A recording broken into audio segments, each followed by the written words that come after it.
Hi guys, welcome back to our video again. So in this video, mainly we want to do up the braking for this PCX150. So however, we have already done up the new grip and also the bar end. So we also sent to the anti-sticker shop to re-wrap the seat. So now there's no more hole. So everything is new. We chose a material that is slightly rougher so you don't slip while you're riding. We also went nearby to duplicate the new FOB since one of them is missing. So first off, in order to install the drum brake, we need to remove the muffler because it's hidden inside the wheel. 3 of the 14mm bolt that we need to unscrew.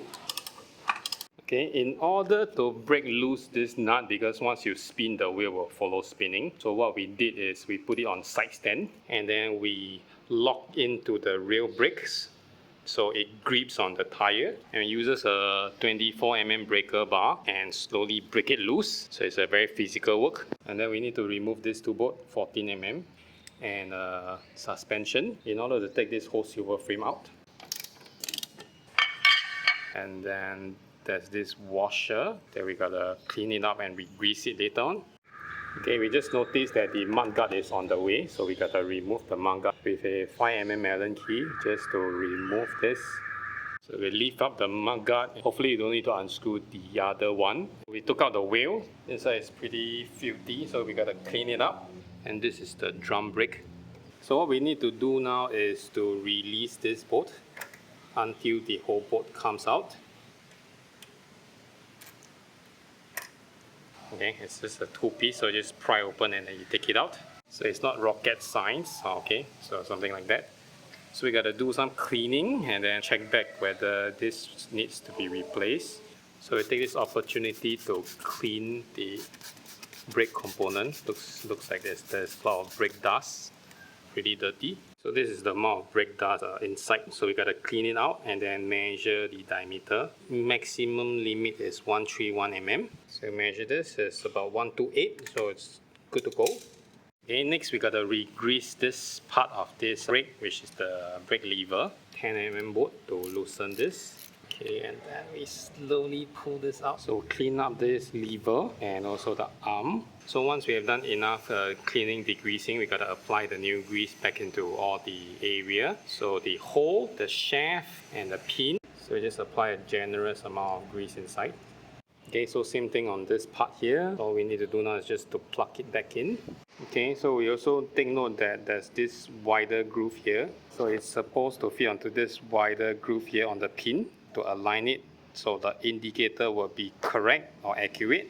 Okay, so thereafter we just need to tighten the bolt. So we also need to grease this two pin, okay, before we reinstall back the drum. So all we need to do is just clip it back like this, so there's only one orientation to do it, right? No way you can do it wrongly. There you go. So it's pretty tight.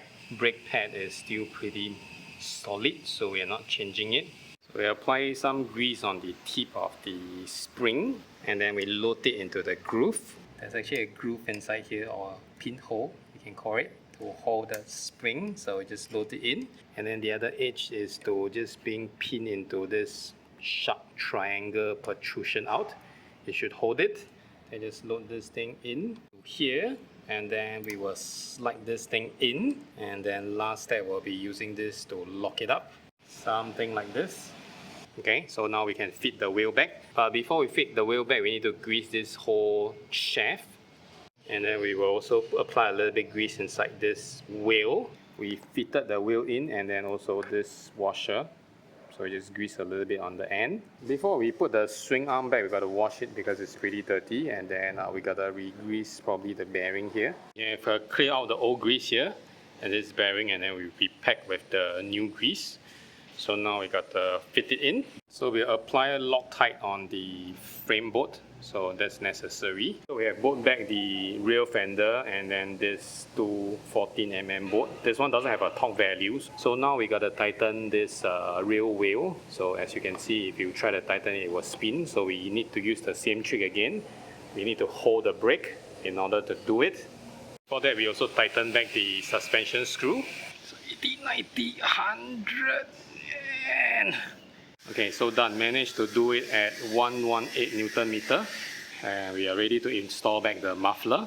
So after the rear brake is done, so right now we will move on to the front brake. We need to remove some of the panel, especially this red part and the windshield. I think it should be sufficient enough. So we can adjust the rear brake a little bit because the free play a little bit too much. So we got to open up and check it out. To adjust this rear brake cable, but seems like we oversimplified it, so we have to remove front and the side panel in order to reach it here. Then we adjust this so that the rear brake is much firmer. So right now we're going to bleed one of the hose while waiting for the other one to arrive. So all we need to do is to crack open the CBS hose, which is the one in the center. There's one more on top. This is for the regular braking. And then all we need to do is to pump on the rear brake. So we will use a 12 mm bolt to unscrew this banjo bolt. So we will expect oil leaking out as per normal. So all we need to do is just to untighten it. After installing the new line is to just top up the brake fluid. Then keep bleeding it by pumping the brake. Okay, so as we can see, there's leakage here in this cam cover gasket, so we gotta clean this. Before I put back the missing exhaust stud by using just simple engine degreaser. So right now, since everything is open up, we can also swap the rubber hose with steel braided hose. So first thing first is always about bleeding the brake. So we will bleed out all the fluid before we loosen the brake line. Okay, so we open up the master cylinder. You can see it's pretty bad. There are very gluey stuff at the bottom. As you can see, after cleaning it's much better. So right now we will proceed to swap out the lines. So we also need to remove the tool holder that is holding on to the brakes. Free them from this clamp before we can proceed. Okay, so now we are ready to break free this size 12 bolt. So all we need to do is just stand by a cloth in case of brake fluid leakage. So now we have took out the old line, the rubber one, and then right now we gotta install our new line. Using the similar route, we will try to route it down. So we use the new washer together with the new hose. So however, the RCB line doesn't come with the grommet, so we took the grommet from the old line and then just fit it in. Okay, so now we have tightened the bolt. Okay, so all we do now is just keep pumping and then until the hand feel is firm. So we can stop and then cap it up. Okay, so now it's all fixed back up and all done. So we will go for a test ride to see if everything is working. Alright guys, thank you for watching this video. See you on the next one. Bye bye.